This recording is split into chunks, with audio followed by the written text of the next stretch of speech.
So the question is, why does a floating wind turbine tilt forward when you shut it down, when you pitch the blades to 90 degrees to shut it down? Well, the answer is actually quite straightforward. So my wind turbine here is going to start pitching the blades at 60 seconds. So you can see the pitch angle here on this graph. And so what happens now when we start pitching the blades, as you can see, is that the thrust force, which is, wait, let me pause it. So these blue vectors here, those are the thrust force on each element, and the total thrust, the sum of all these vectors, is this graph here. So you see that the thrust force becomes negative. So basically that means that the thrust force is pulling the wind turbine into the wind. And if you look at the angle here between the wind turbine and the vertical axis, you see that it goes from positive to negative. And here you can see how the wind turbine is tilting a lot into the wind.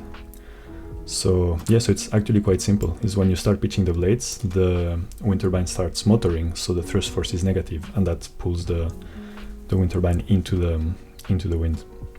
But we can push this analysis even one step further.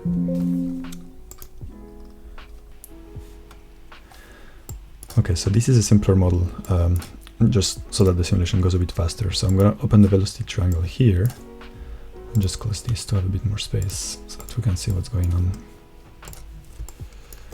Cool. So this rotor is going to start pitching its blade at 5 seconds, and then we're going to see what happens. Maybe I can slow down the simulation a bit first.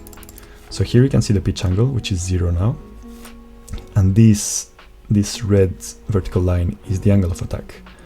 And you're going to see how when the pitch angle increases, the angle of attack decreases.